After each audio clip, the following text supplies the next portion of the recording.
It is with great pleasure that I introduce to you our esteemed speaker for today, Shemawathi Subramaniam, affectionately known as Shema. Shema brings with her a wealth of knowledge and experience, holding a master's degree in applied linguistics from a prestigious Malaysian public university. Beyond her academic achievements, Shema is a devoted wife and a mother of three, balancing her professional career as a lecturer with her commitment to personal growth and spiritual development. In 2020, her journey took a magnificent turn as she joined the Pyramid Spiritual Society's movement under the guidance of Master Jayaprada and the leadership of Master Lechumanan Bangarel. Since her introduction to PSSM, Shema has been an integral part of its activities, embodying its principles and embracing its teachings with unwavering dedication. Her involvement has led her to serve as the Vice President of PSSM Malaysia, a testament to her passion and commitment to the organization's name. Shema's transformative journey within PSSM has not only impacted her personal life, but has also inspired her to share her insights and experiences with others. Through her dedication, she has become a professional meditation teacher, guiding numerous students on their own paths of self-discovery and inner peace. Moreover, Shema's deep exploration of spiritual texts, particularly the Bhagavad Gita, has enriched her understanding of life's profound questions and provided practical solutions to everyday challenges. So today, she stands before us, eager to share the timeless wisdom of the Gita, weaving together its teachings with her own journey of growth and transformation realization. Please join me in welcoming Shemawathi Subramaniam, a beacon of wisdom and inspiration, as she enlightens us with her insights into her journey of transformation through the teachings of Bhagavad Gita. Good morning, Yamini. That was actually an immense introduction about myself. Thank you so much. It was very nice to hear it from you. Thank you so much. Okay. And good morning to everyone here. How are you all feeling? I hope you will enjoy listening to me. Okay. Before I start, can I ask how many of you have been learning Bhagavad Gita or have an idea to learn Bhagavad Gita or listening to Gita recitation or teaching Gita? If you have, you can put in the chat box. Let me see. Anybody? Nobody?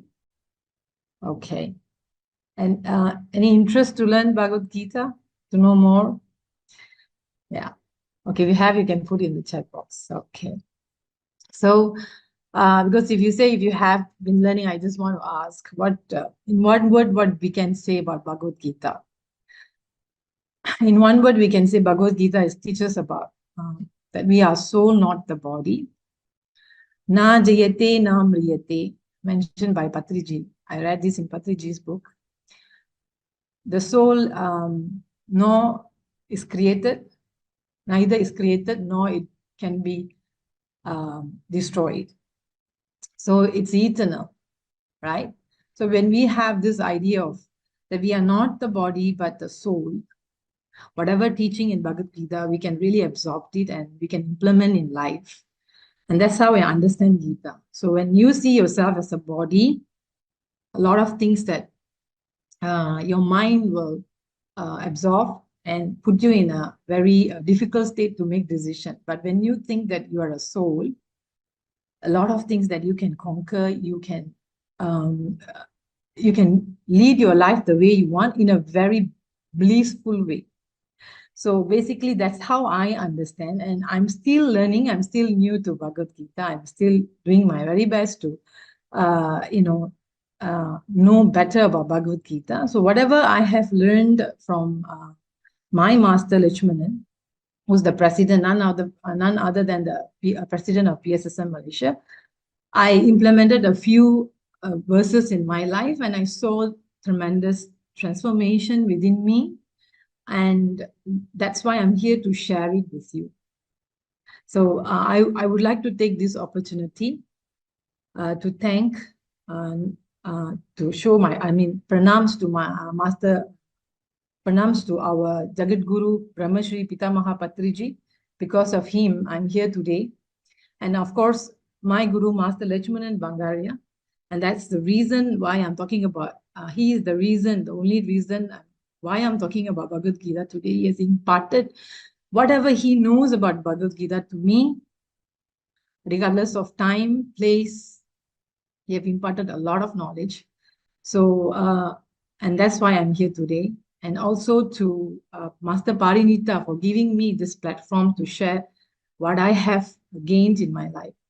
So thank you to all of you. And shall we move to the session today? Let me share the screen.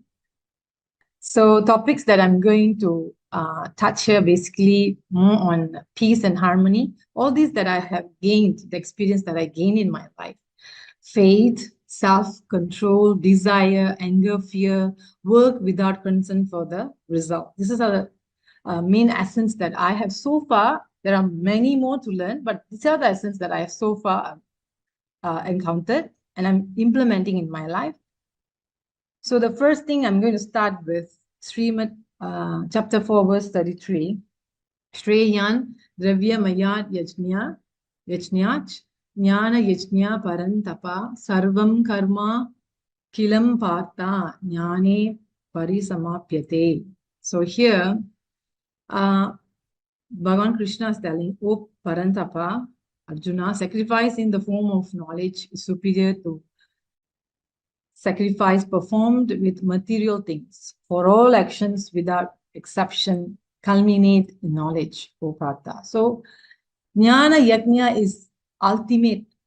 It's the highest than any other yajnas. That's what Krishna is telling here. So Bhagavan Krishna assured us that to Arjuna that sacrificing knowledge is far superior than sacrificing material and possessions. Because when we sacrifice in the form of knowledge, what we get is we get knowledge. When we get knowledge, our understanding became better. And when our understanding become better, our life become better. Our doubts will be cleared. So that's why sacrificing in the form of knowledge is far superior than sacrificing material possession. Like many masters came here and they shared with you whatever knowledge they had before me and who's going to come after this. Because of that knowledge, they came and they shared with us. We gain something from their knowledge as well as their experience, right? And then we implement that. We try to do that in our life, do some research and all that. And that's how we become better.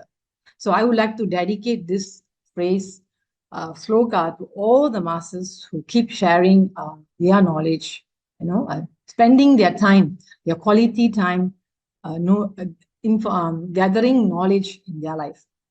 So yes, and that's why I'm here as well, because of this sloka. I'm here also because of that, to sacrifice in the form of knowledge rather than other possessions like donation or whatever. So, all right, let's go to the next one.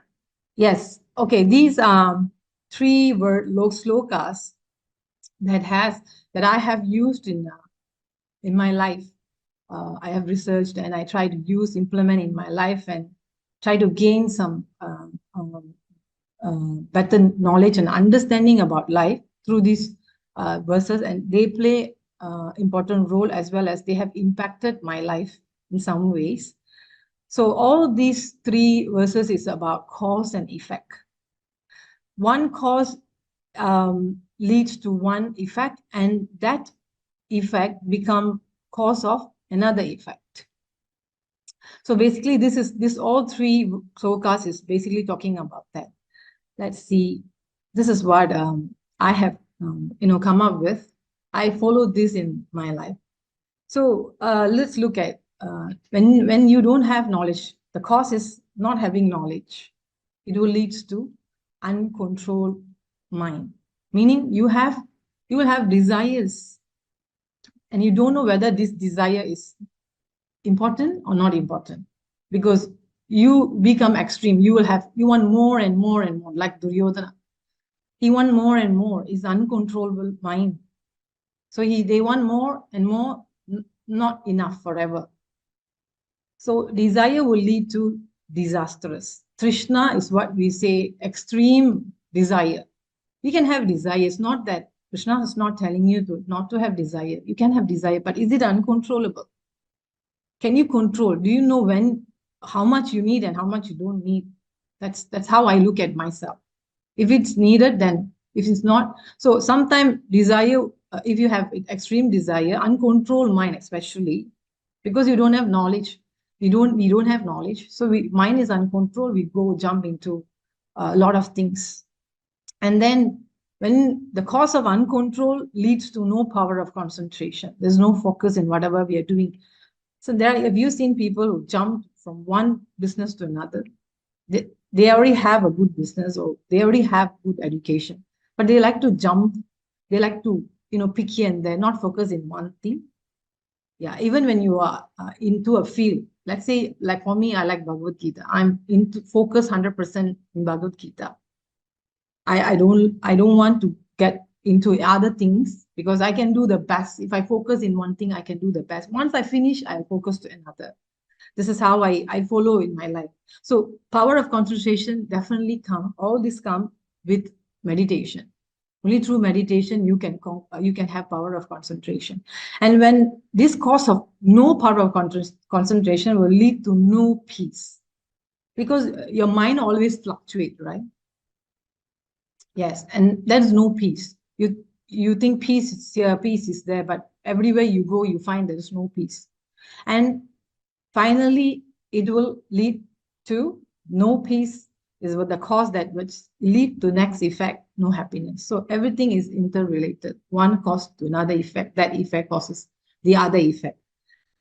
And so what we have to do in our lives is self-control. Self-control is actually where I'm coming here is the starting point is self-restraint. That's where everything starts. Self-control, sense control. You can name it any way you like. But all this happens when you start meditating. So meditation is the core. So when you start self-control, self-restraint, for example, what do you mean by self-control or self-restraint? Is you have to maintain control over one sense, your senses, so you can foster inner peace and develop your spiritual growth. And it doesn't mean that you have to run away from life. Enjoy your life, current life, with whatever you want. But then when you enjoy your life, you have to have your life in a regulated manner. Live your life in a regulated manner.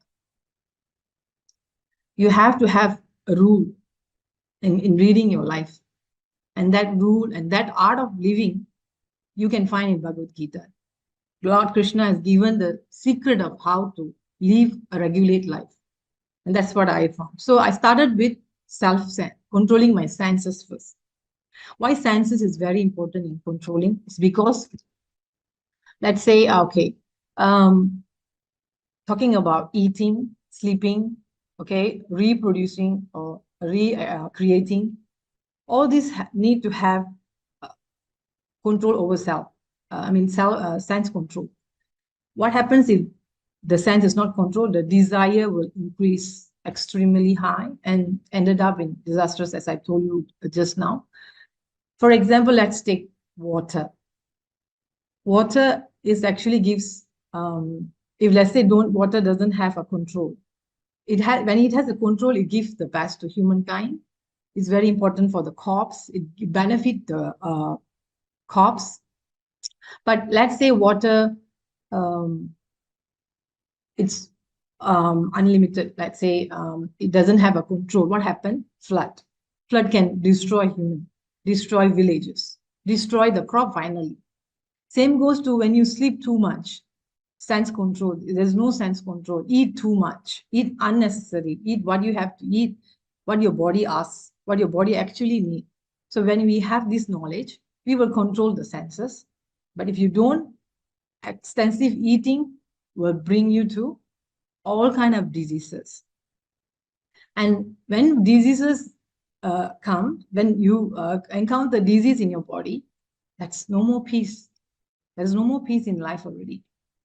because you have to spend money, time, and so many things to cure your peace. Cure your disease. So that's how self-control works. So in anything you take, let it be water or sleep or food, everything needs a self-control, right? Studying also needs a self-control. You can't be studying overnight, burning the midnight oil, and then the next day you fall asleep in the school. You're going to lose your concentration in school. So all this, you can apply self-control in many things. I started with sense control in my food. I achieved. And then I started sense control in my work. I don't work too much. I used to work too much. I reduced because I know my body needs rest. So I control all the senses. I control senses, then I put my desire. So everything came into place. And now I'm enjoying the um, beauty of life. So next is mental immunity to the physical world. What is mental immunity? Mental immunity means the ability of our mind to cope with whatever the life throws to us. So when we are able to grab whatever life throws to us, we will have more capability to have more understanding, and will observe. Okay, when life throws all kind of thing, we'll understand, we'll observe, and we will move our thoughts towards the painful. We will move from painful thoughts or events that happen in our life without completely ignoring or getting stressed, okay, or disturbed with all this kind of events. That is what mental immunity to the physical world. So mental immunity is very important for us. And talking about mental immunity, I would like to share you an experience. A story, a very simple story about a sannyasi. So what happened? This sannyasi goes house to house to ask for food. So like he went to one house, like that one day he went to one house and asked for food. And what happened? This lady didn't want to entertain this sannyasi. So he keep asking for food. She denies. She closed the door. She shouted to him first. After that, she closed the door and she went inside. She didn't want to give him any food. And then the sannyasi was there, keep standing there asking for food. And what happened? The lady opened the door, angrily she opened the door, shouted, and then she want him to go away from that place. So what she did, she just threw the ash into his bowl. Then she shut the door and she went. So after receiving that ash in the bowl, the sannyasi didn't get angry.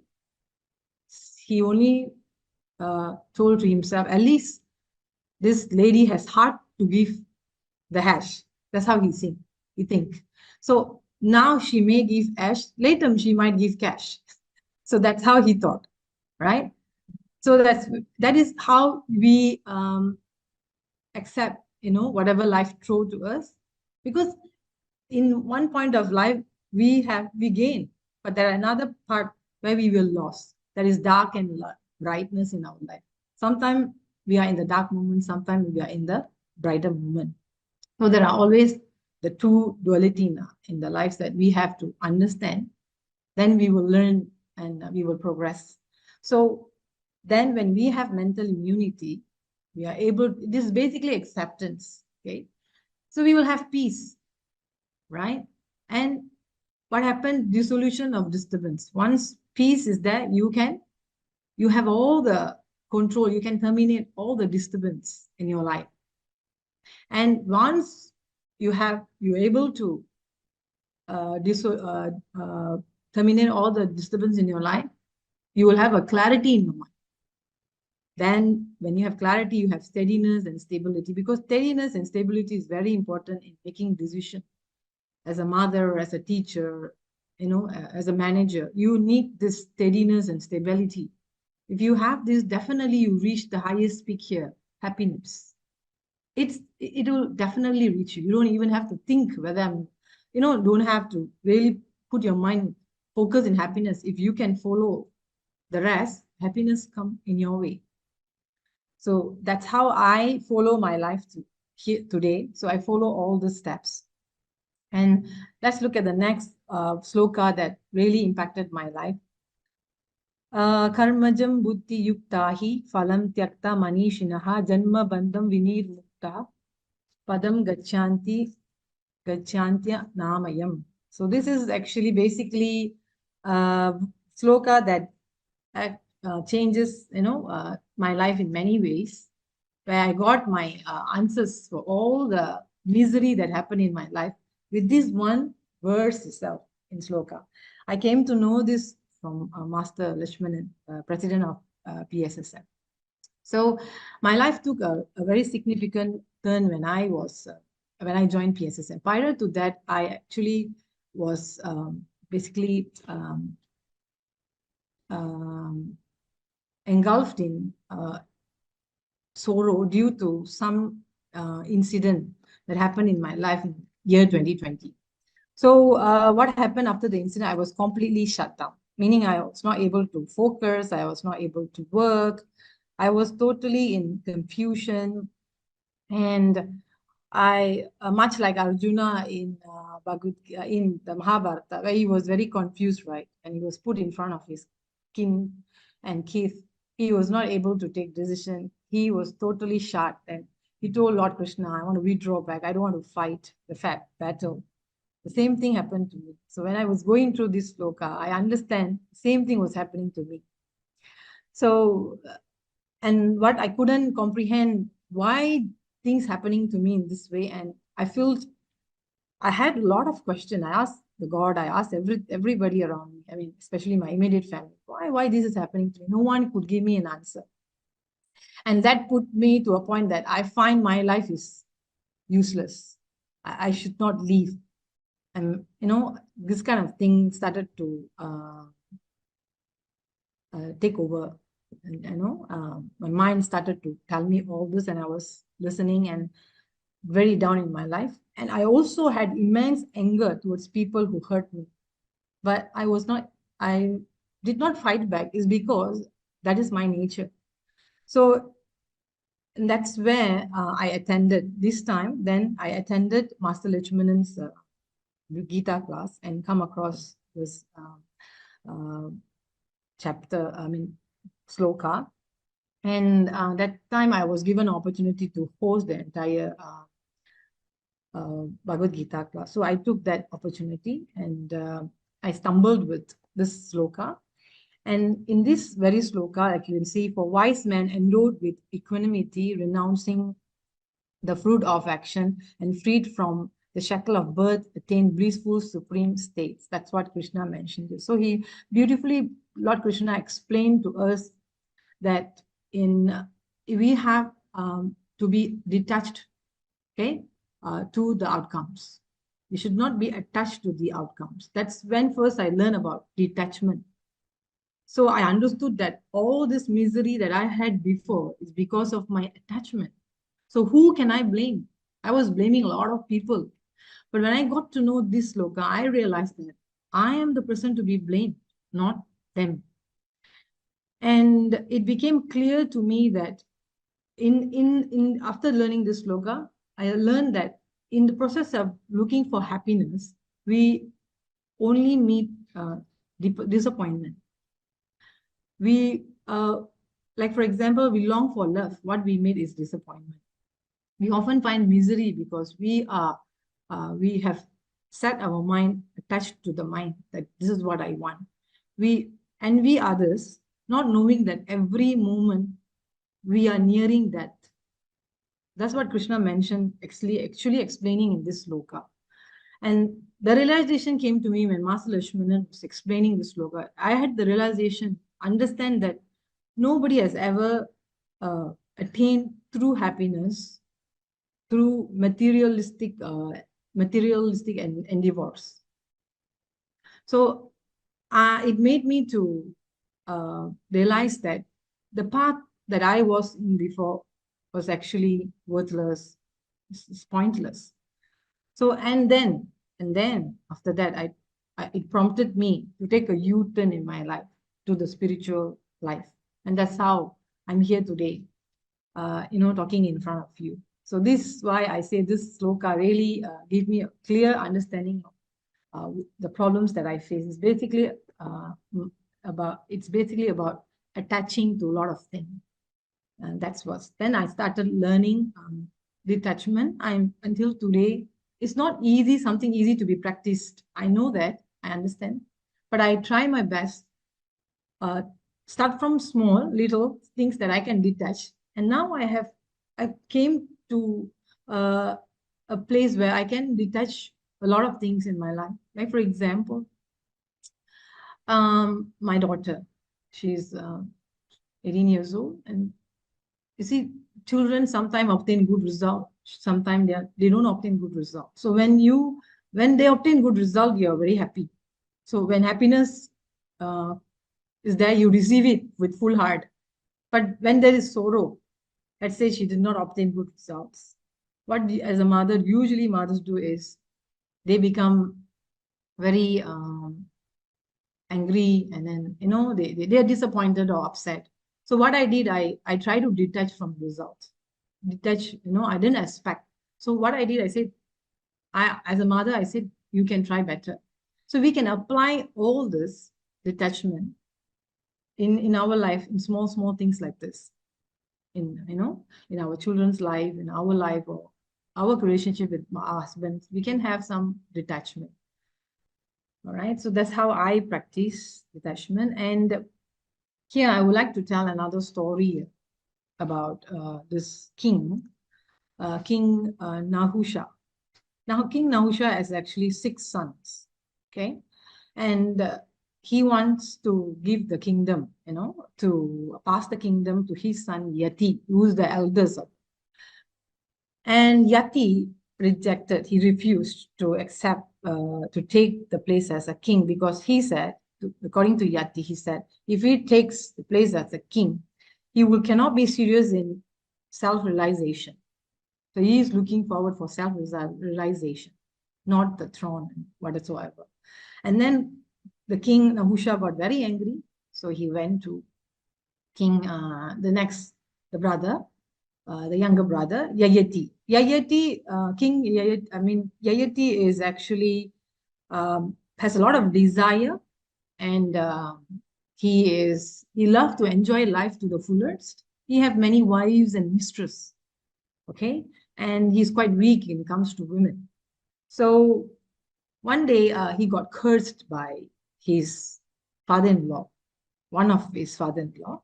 He's sage, actually. He's sage Sukracharya. So sage Sukracharya became very angry because he betrayed King Yayati, betrayed the wife. And so he cursed him to turn old and have a very disfigured body. What happened after that? Cursed king went and appealed to sage Sukracharya, saying that, return my youth, and sage says, I can only curse once. I can't return. I can't return him. I can't return you the youth. I can only curse. But one thing I can do is, if you can bring someone, I can. I'm willing to exchange the youthness of one person to another. That one, he said, he can do as a sage. So what the king will do, from old age, he can become young by exchanging from a young youth. So what this king will do, definitely he ran, because he's full of desire. He's attached to his body. He doesn't know that body is not what we have to, concern is about soul. So he is very desired. He wants to look young because he wants to enjoy life. Okay? Is extreme desire, I would say, because he's willing to exchange somebody's youthfulness into him. That is extreme. That is Krishna, extreme desire. See, because attachment to the body. So he went to the village and asked so many people around there. Of course, nobody wants to do that. It's not a possible thing. How could they want to give away their youthfulness? And then the king was very upset, came back to the palace, and he has 5 sons. So he went one by one, asking each of them, and none of them agreed. Okay, but then he finally went to his youngest son named Puru. So when he asked Puru, the younger son, he agreed with wholeheartedly. That was very surprising. But what he said was, what could be more, what could be a more chance to repay the father who gave him this body? So that's how he thought. So he said, if I can show you this mercy, my life will be, I will enjoy the higher life. That's how he sees it. You see the quality of his mind and the quality of the father's mind. It's a very low quality of this Yayati's mind than the son. So like he didn't disobey the father. He was very faithful to the father. And basically he's not attached to his body. So he's don't mind. He want to give away the youthfulness to the father. So and the sage managed to exchange the youthfulness. But then what happened in Yayati's life? He was not happy. He was not at peace. He was not in harmony. He was having the extreme desire brought him into a lot of problem, and he don't have any freedom after that. He didn't enjoy life. So some point in his, that's actually a very long story, but I'll make it short. He didn't have any happiness in life, and he made a decision to free himself from desire. So he went back to Puru, his son, and said, he exchanged his youthfulness back to his son, and he got the old age. And then not only that, he didn't stop with that. He gave the entire kingdom to his son Puru. He made him as an emperor of the kingdom. And he left to the forest. So this is a story that we can talk about how when you attach to body, when you attach to desire, what you do. It will increase and increase day by day, and there won't be any self-control. When you lose control, where there is no equanimity, there is no, basically, Bhagavad Gita is all about middle path. You must have equanimity, balance in your life. If you have desire, it has to be balanced. If you want to enjoy, you have to be balanced. So if we learn this knowledge, when we go into enjoyment or any kind of desire, we know how to balance it. You don't have to renounce it completely, but you can balance it. That lead to a better life. Right? So that's what this sloka is all about. Let me go to the next one. Klebhyam masma gama partha na tatve yupaphatyate shudram hridaya draubalyam tyakto tishta parantapa. Okay, so what actually this sloka is all about, you can read here. Yield no unmanliness, O Partha. Partha means Arjuna, for it does not become thee. Shake off this pity, faint-heartedness, and arise, O Parantapa. So basically here is about fearlessness. This entire sloka is one of most favorite sloka by Vivekananda. So Vivekananda's favorite sloka, and he actually has commented on this sloka in his way. Let's look at the next one. Yes, if there is one word that you find coming out like a bombshell from the Upanishads, bursting like a bombshell upon masses of ignorance, it is the word fearlessness by Vivekananda. So what he's trying to say is the religion that should be taught, that's what he says, the religion that should be taught is the religion of fearlessness. It is fear that brings misery, that brings death, that brings evil. So what is the cause of all this misery is the ignorance of our true nature. So whenever I read this sloka, I feel I always want to practice fearlessness. So I try to apply this in my life. So whatever that I feel fear, I try to do it, and then practice fearlessness. For example, okay, 1 second, battery. For example, let's take students, like I teach students. That is my profession. I'm a teacher. So when I teach students, what I see in the student is the fear. It's the fear to talk to me, to present in the class and all that. Basically, I find out the reason why they are fearful. It all comes to the same place where they are fear because they are actually expecting a better result. They always want a better result, so they had the fear. They want rewards. Okay, they want to be appreciated. So this kind of thing running in their mind. And basically, exam means, marks means, is very important. Exam means marks for them. So when they put their mind into this fear, what happens? They couldn't perform well in the exam. The mind becomes shut, and they are not able to think wisely, or they forgot whatever they have studied. So then I find out from the student. I ask questions. What is their why they have fearfulness? And I ask this to students who don't perform well, not to the students who perform well.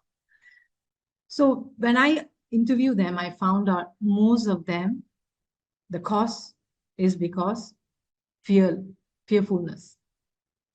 So, and then I came to a point that I have to find ways to reduce their fearfulness or avoid totally the fearfulness within them. So I make my class very interesting, allowing students to talk and not, giving negative feedbacks. I try to make my sentence as positive as possible. So I learned that through this verses, and how important it is to teach children the religion of fearlessness than anything else. And even in my life, when I go and see any important person or VIPs, I used to be very fearful, thinking of, only my mind is what they will think about me. So I delete all that. I don't think about the end results. Because when you think about end results, what reward I'm going to get, what people are going to think of me, is actually expectation. It's called an expectation. Expectation can bring out feeling of excitement for success, but they can also lead to feeling of sorrow due to fear of failure. That's what fearfulness can create. And the true success is not solely determined by the result that we achieve. Because people think success lies in the end result, whatever we get at the end. But success is actually your aim. Success lies in the aim you have, the purpose you have. When you do something, you have aim, you have purpose, then you put effort, and you have good intention as well. You carry a very good characteristic while performing that particular work. And perfection is what Patriji say. You must have perfection in whatever you do. Of course, we all want result, but don't attach to result. That will create misery, actually, when you attach to result, like the students attach to the exam results. What happened? They become very nervous. Even a good student can flop during the final exam because of this. Because I've interviewed a few students, that's what I found. Fear of the end result. So Patriji say perfection comes to aim, purpose, effort, whatever you put in that work, despite thinking about the result. Okay, so that is what is very important, perfection. So the quality comes under perfection. When you have perfection, it's quality. Whatever you do, whatever you perform, it has the quality in it. You can't be having two minds. Maybe I can do good, maybe I can do well, or maybe I can't do well. No such thing. It has to have perfection. And when we focus on giving our best in all aspects, like I mentioned, the aim, the perfection, the effort, intention, that is already a success. So what happens? Result is inconsequential for us. It's insignificant after that, because you already put effort. There is a perfection in your work. That is already a success. Definitely you will earn or learn a lot of things out of it. And it's important to remember that there are external factors beyond our control. that can influence the result. If we only fixed on the end result to define success, we're not only going to have the fear of fear feeling like, your failure, but you will never step into the path of success, the journey of success, due to fear of failure. That's what fear can do to you, and attachment can do to you when you attach yourself to the end results. So whenever you, like Patriji says, and whenever you do your work, do not attach to the results. Like in Bhagavad Gita, many chapters, that's what mentioned, especially in chapter 2.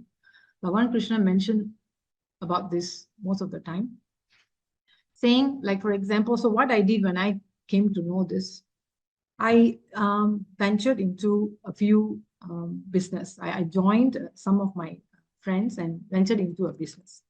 So I tried to implement this, not attaching to result. So they thought it's actually a new business. I simply joined, not to earn or something like that. That was not my main idea. My main idea, I want to see whether I can implement this into the new business. So I went. They taught me how to present. It's about a product. I just took up like that, and how to present, and what are the things that I need to know in terms of the technology, which is all very new for me. So I grabbed all that, and I did a lot of work, meaning that I want to grab the knowledge. Okay, so I grabbed as much knowledge as possible about the thing, the particular business. And then I went into, until then I didn't meet anybody. Then I started meeting people, talking to people. Now, when I have an appointment, okay, a business appointment, I basically, when I was an old Shema, before I come to PSSM or getting to know about Gita, I have this fearfulness within me to meet people. I can be a lecturer, I can be a teacher in school, in college, but when it comes to out of my field, I always have this fear, because I always keep my mind about the end result. Well, what results I'll get, whether, people will like what I'm going to, let's say, present, or what I'm going to show. So because of that, so this time I put everything away. And I said, okay, I'm going with whatever knowledge I have, because I have gained the knowledge. I know what is right and wrong. That's what Gita taught me. What is right and wrong. So I know what to talk. My Vakshetra, I know what not to talk. That's what Patriji says. The Vakshetra is important. You can't simply say everything you like. So I went there. I just shared my knowledge. I never had anything related to the result. Whether this person is going to sign up, is going to join me, or is going to, buy whatever products you're selling. I don't keep that in my mind. I just went there with full of passion, and I wanted to enjoy that day. I just wanted to enjoy presenting. Nothing was in my mind. Basically, I can say I was in a blank state.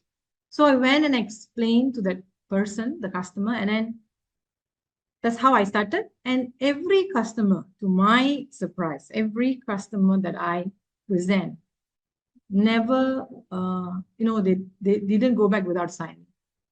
They immediately accept and sign up. So I was keeping the balance, not to be too happy. That's what Gita told me, not to have extreme happiness or not to be happy at all. I just maintain it. I said, okay, fine. Maybe, because the result is not in my hand. If I go with the expectation to the customer that I must make sure today she signed up, I think I'll ruin, or I'll come back with disappointment. I'll never continue that business. That's how I see the art of working. I apply the art of working in that sense. So even you get disappointment, or even you get good feedback or anything you achieve, you have to be balanced. So according to the great poet Kalidas, he says that who is a brave man? Who are the brave person? A brave person, those mind are always stable, okay, though that not disturbed, although there is some sources of disturbance present, yet his mind is not disturbed. This person is known to be the most bravest person. And like Mahatma Gandhi also mentioned that, who is the greatest man? A greatest man is a man who is who finds shanti in ashanti. So that means you have to be, like what Krishna says, equanimity, balance it. So even though there is disappointment, and you just have to maintain the same feeling, you have to be the same person. All right, then you will not give up that particular business or whatever work you're doing, the noble work you're doing, you won't give up. Otherwise, like students do that. When they fail, they give up.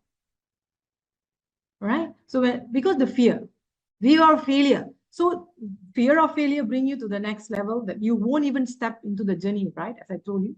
So do you want to continue your study? They discontinue the study. Why many students discontinue their studies? In Malaysia, we have a lot of problems where they discontinue their studies due to this fact, because they are afraid to even step into the journey of success, thinking that success means result. And that's where the fear comes. So that's why Vivekananda favorite quote is chapter 2, verse 3. So I also, when I also implement this in my life as well as my children's life. All right, let's go to the next chapter 2, verse 7. Karpanya doso pahasatva bhavaha prichyamitvam dharma sammudha chetaha yakshre yashyan nishchitam bruhi tanme sisyasya deham sadi mam tvam prapanna. My very being is overpowered by the sense of cowardice. My understanding is confused as to duty. I ask thee, tell me for certain which is better. I am these disciple. Pray, instruct me, who has sought refuge in thee. So here, Lord Krishna will actually come to an extent that initially he was arguing with Lord Krishna that he want to back off. He didn't want to fight, and he didn't want to fight because, he don't want to hurt his kin and kith. And having a right mind, he want to go into inaction. And Duryodhana having the wrong mind, the wrong thinking, coming into action. So this is not supposed to happen. So when we have right thinking, we have to go into action. And that's how people out there will get, through us, they can get a lot of, clear their confusion when we are in action. Like, for example, we know a lot of things about spiritual or any other things that, noble things that we learn through PSSM. We're going to keep it to yourself. That is inaction already.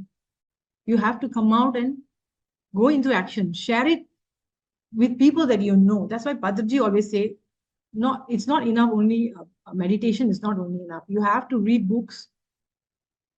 Okay, sacrifice, Jnana Yajna. And then finally, sharing. Patriji always stresses us instead. That is the reason. You have to come into actions. So here, Arjuna went into inaction. He doesn't want to fight the battle, which is not right. So finally, after Lord Krishna managed to, with all the verses and all that, if you go into Bhagavad Gita, slowly managed to make Arjuna understand. And Arjuna came to this point where he totally get dejected, and then he can't do much. So he goes to Lord Krishna and surrender. And he tells that, Lord Krishna, I'm now very confused with my duty. Because he's a Kshatriyan and he don't want to do his duty. That is already making a sin. And he begs Krishna, tell me what is my duty. And he said, I will totally surrender to you. And he said that the error that I did, the error of my cowardice has damaged my personality as a Kshatriya. And because this is due to I'm deluded intellect. I had deluded intellect, which I cannot decide what is right and wrong. So when our intellect is deluded, because it's taken control by the mind, so then definitely this is the same thing like Arjuna is going through, we will go through in our life. We will be deluded and our intellect will shut. So we will act in terms from our mind side. Because mind will fluctuate. It's a monkey mind. Today they say do, tomorrow it will say don't do. So intellect is the one who will give you the right, will look into right and wrong. So tell me what is definitely appropriate. Arjuna will ask Krishna and guide me.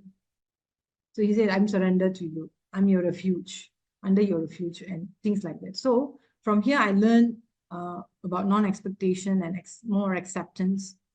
And every time I recite this sloka before I go out from my house, I realize that my ego has gone down.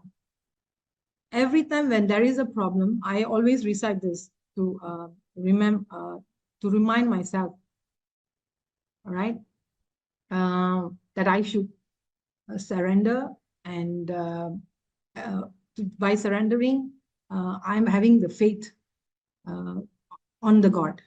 Okay, this is not only in the God, the universe. So he who has faith and who is absorbed in wisdom, which is jnana, has restrained his sense, gained wisdom, and thus quickly attained supreme peace.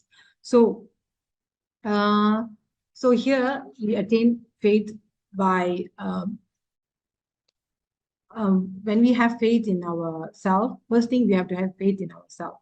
Lord Buddha has actually came up with this 7 faith in that oneself should have. That is faith in yourself, faith in your guru, faith in guru's teaching, faith in guru's faith, faith in God, faith in God's teaching, and faith in God's faith. So this verse will teach us that as well, to have faith in ourselves. First, to believe in ourselves. Whatever we do, we believe in ourselves. Then only we can take the next step. Faith in Guru.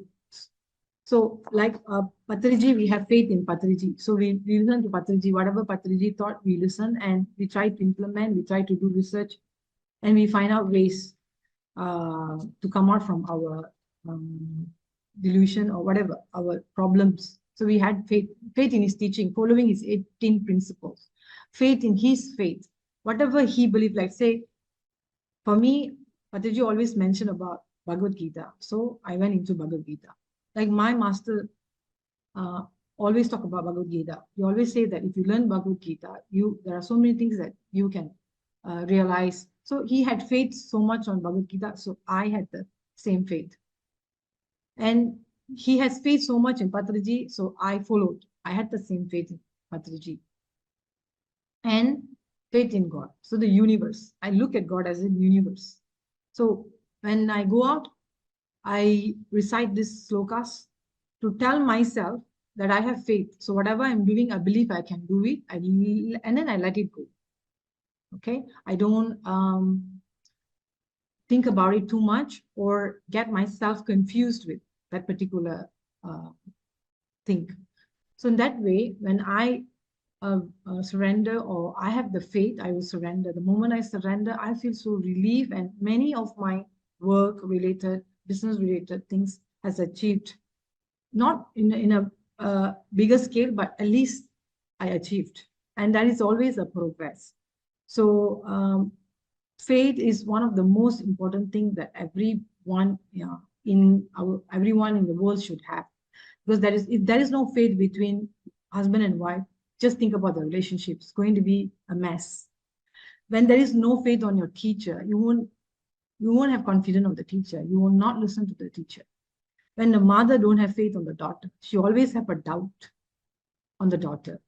And when the daughter don't have faith on the mother, she will never agree anything the mother says. She will never believe the mother. Even the mother would do good things, yet the daughter will not have any faith. So what is the point? Then the mother feels so upset and sad because the daughter doesn't have a faith. And she finds that all her sacrifices is a waste. And some mothers become very disappointed, depressed, and go into depression. And that's how they lead their life. So faith is the most important. Like, for example, if you're going to plant a seed, first thing what we do is we remove the weeds. okay? And then we plant it. So if you have, then the plant will grow stronger and stronger. Likewise, you in order to have faith, you must have knowledge also. If you have knowledge, through the knowledge, you clear your doubt. When you clear your doubt, your faith becomes strong. So like the wheat is on top, you clear the wheat, then you plant the seed, it becomes strong. So everything is interrelated. With a proper knowledge, you clear your doubt, your faith becomes strong. You will believe in yourself. Without that proper knowledge, you will have a lot of doubt about yourself. Not only you, your guru, even the God. Some people have no faith on God because they don't have knowledge. They don't read Bhagavad Gita.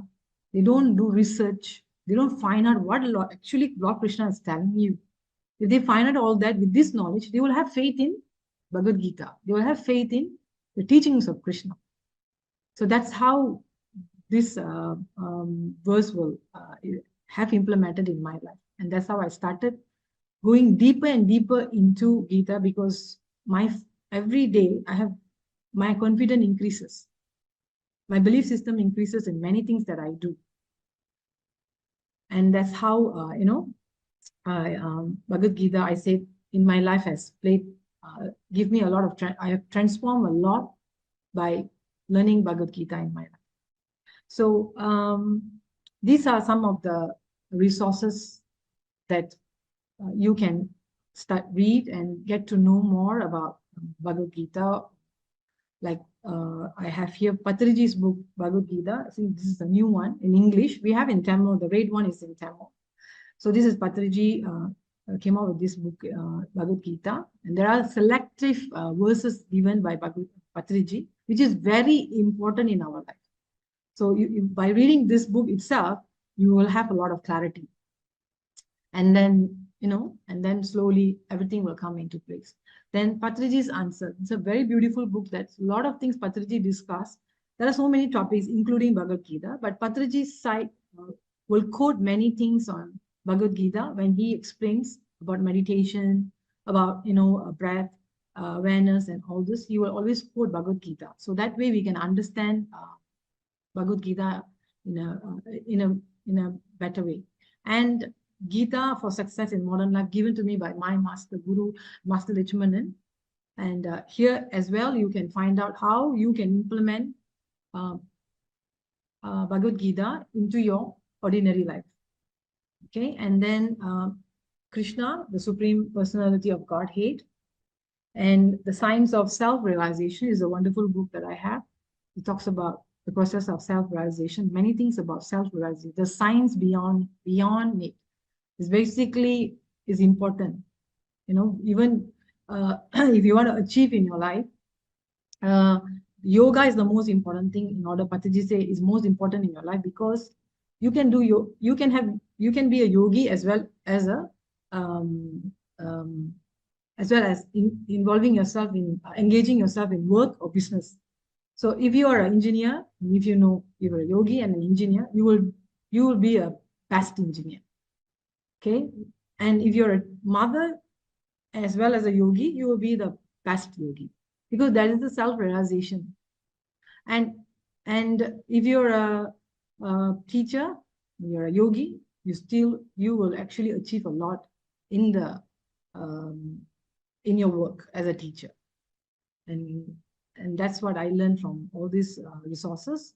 And Shrimad Bhagavad Gita is from the Gita Ashram, where it's all about Bhagavad Gita. All these 18 chapters are there. And also Shrimad Bhagavatam. Many stories that I learn from Shrimad Bhagavatam give you a very better understanding certain slokas in Bhagavad Gita, because it is explained in a very practical terms. So that's when I understand the practical term of Bhagavad Gita, I can implement in my life. So I did a few research on all these resources, as well as you can actually listen to many audios which is available in YouTube on Bhagavad Gita, like Swami Mugunta. I always listen to Swami Mugunta, and there are many other masters talking about Bhagavad Gita, that also the essence of Bhagavad Gita, that also helped me to understand Gita more in depth. So it is not easy to practice whatever mentioned in Gita, but then if you take initiative to do a research and then try to implement in little things, then maybe you can see the overall picture, how it affects you in your life, and lead a happy life every moment. So every time when I am about to do something in my life, the only question I ask is, if I do this, will I attain happiness? Is it going to give me bliss? Because having knowledge, having the spiritual knowledge now, I'm looking into getting understanding. The understanding, I want to reach the blissful part in my life. It will be pleasant. Some things you have to differentiate between bliss and pleasant. You do something, it's pleasant, but not blissful. You have to understand the difference there. And so I always ask myself, then only I do something. This is how and that when I do this in my life, I find the bliss. And if something out of my control, because the result is definitely affected by other factors. So if it doesn't happen, I accept it. And sometimes it's difficult to accept certain things. Not everything we can accept at this moment, because I'm still progressing, I'm still learning. But somehow or other, my mind will keep telling me that, Shima, you have to accept it, to remind me. So you see, reminder is something great, I would say, because your mind is reminding to do the right thing all the time. So it's easy for you to come out from the problem when your mind itself is positive. If it is not positive, let's say you don't have this knowledge and all that, and you're not meditating, your mind fluctuates. It will give you all kind of negativity. It will tell you to do a lot of things which is not pleasant for your body or even for yourself. So by having this knowledge, it helps me to always remind me that whatever I'm doing, whether I'm doing correctly or wrongly, and if I'm doing something wrongly, it very quickly reminds me that I'm in the wrong place, in the wrong path. I should come out. So when my heart says that and my mind says the same thing, I immediately take action. And all this while, when I do this, and the feedback after I do such action, I only attain happiness. Though I never think about whether I'm going to get happiness or not. For example, my job. I was doing a permanent job outside in a institution, in a college. I was not happy. I was going through stress, but I kept doing what I was told. Then one day, my mind kept telling me, you're not doing what you like. You should just stop. And then, my monkey mind says, if you stop, what are you going to do for earning? The monkey mind comes. But then again, my mind says, no. Remember what the verse says? Surrender. Surrender. And then don't. And what Lord Krishna says to you, do not depend on the result. Okay? Just do it. And what is important for you is you have to have satisfaction in whatever you do. So if there is no satisfaction, if you continue, it's not going to give you happiness. So when it says like that, then I said, okay, fine. My heart also was saying the same thing. My body also was not helping me out. I was having a lot of problem, not able to wake up in the morning. So I understand that my body, my mind, my intellect works the same way at the same time. So, and then I find that is the right decision. I quit. But to my surprise, after I quit, what I found out was there were many students who liked my classes because, as I told you earlier, the art of working, I applied in my job. I always put a lot of effort. I have proper aim and purpose when I go to the class, I teach. So the students like me so much. So when I stopped, they all came to me asking me to teach personally through the Zoom. They don't even mind me teaching them via Zoom. So, and I was so happy. I earned more than what I was earning working full time in the particular premise. So this is a great transformation. I applied and I saw the results for myself. So that's why I started, falling. I was falling in love every moment with Gita. So if you want to find remedy to your problems in life, my only advice is actually this. I'm just conveying my thought. Don't take it as an advice. Is to know more about Bhagavad Gita. It will take earlier. It will take little time for you to understand. But if you do research, every masters in PSSM will ask us to do research. Do research on your own, and you definitely find a way out from whatever you are facing in your life, especially negativity and problems. Even after studying, having Bhagavad Gita, knowing Bhagavad Gita, you would still have problems. It's not a, you study, if you know Bhagavad Gita, the problems won't come to you, but you will know how to face the problem with wholeheartedly and balancing your mind, body, and intellect. Every time, everything will be balanced. So you won't have disappointment. You know why you didn't get something and why you got something. So that's beauty. When you know why you get something and why you don't get something, that is the best, the beauty of life. If you don't know, because you don't have knowledge, if you don't know, then you lose faith in everything you do in your life. So everything in Bhagavad Gita is interconnected. So you can't just stop with chapter 1, chapter 2. You have to read all the chapters. Just take your sweet time. Don't have to rush. And definitely you come to a beautiful end in your life. And then you can start sharing with other people. Like today, I know I still need a lot of practice in Bhagavad Gita, but that's something that I think I should go into action and share to people. So whatever is mentioned in Bhagavad Gita, I try to implement. And then I find out for myself. So with that, I would like to thank all of you for listening. If you have any question, you can ask. Thank you, Yamini. Thank you, ma'am. Thank you so much. It was indeed a great session. Thank you, first of all, for accepting our invitation, and we're so grateful for your presence. Actually, I would like to add something. I would like to tell something. I remember one shloka when I recently met a spiritual master. So he explained me a few shlokas and meanings of that shloka. So when you were present in this session, I remembered that. Just I would like to share it with you. It is something like, it is from chapter 4. As far as I remember, tat vidhi pranipatena pariprashnena sevaya upadekshanti te jnanam jnaninastatva darshanaha, which translates to learn the truth from a spiritual master, because a self-realized person is the one who can give knowledge and impart us knowledge, because as he has experienced the truth and as he has seen the truth. So masters like you are coming daily to our sessions and giving their efforts and sharing their wisdom. It is us who has to be ready for implementing the knowledge and wisdom. See, we all read a lot of books, we gather a lot of information, but it takes time to convert into wisdom. It takes a lot of sadhana, it takes a lot of meditation. So thank you so much, ma'am.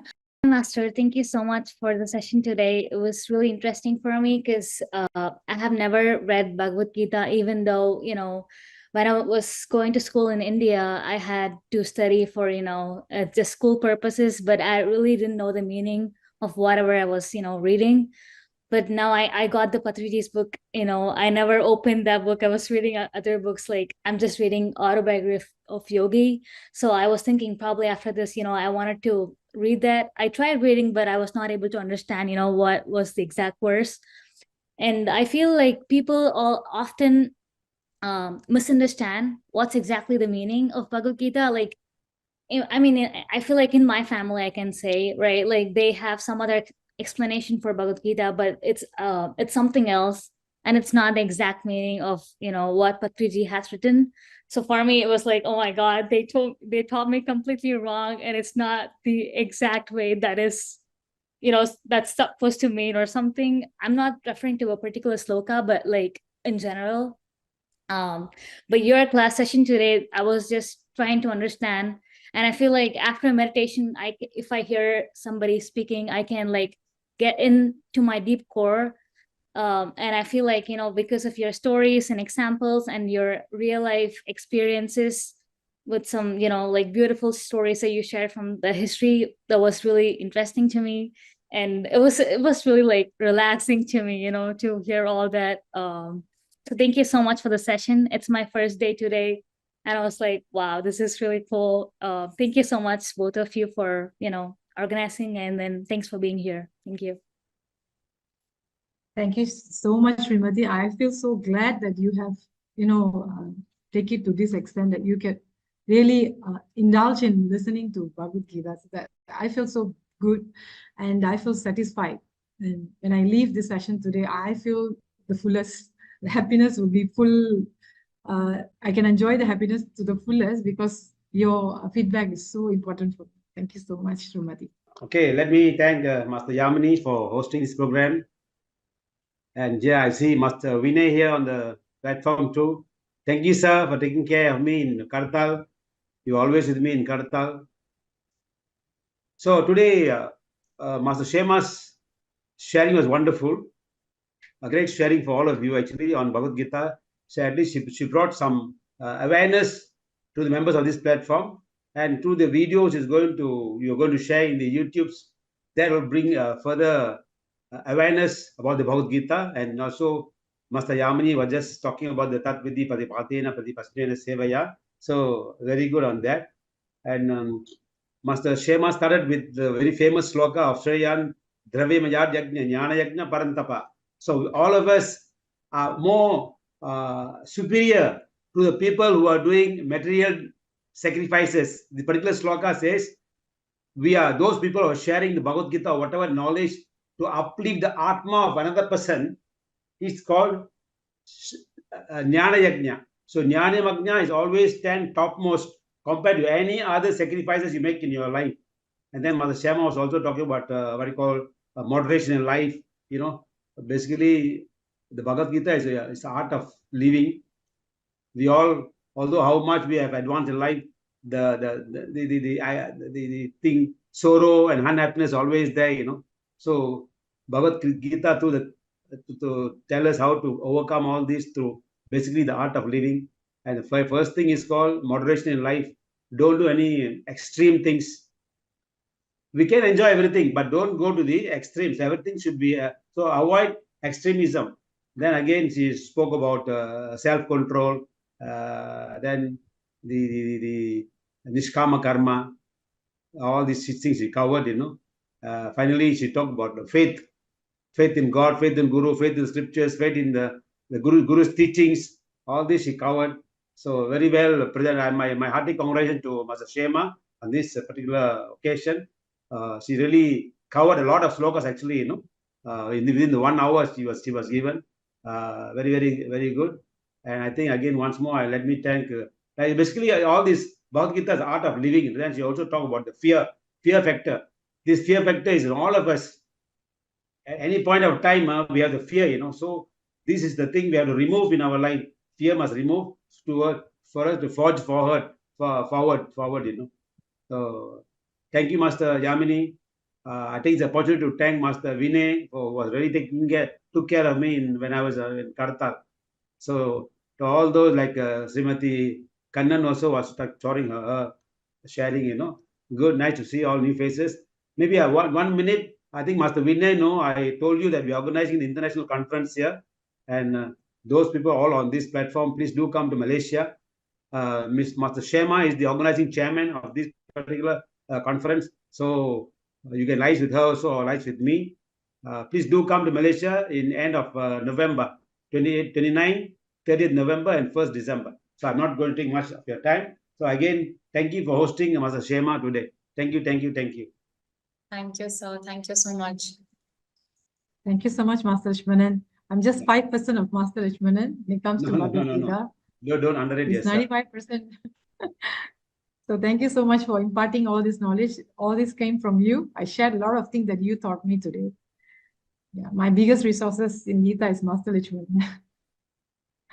Thank you so much, Master. Okay, thank you. So see you again tomorrow with another wisdom session and with another speaker.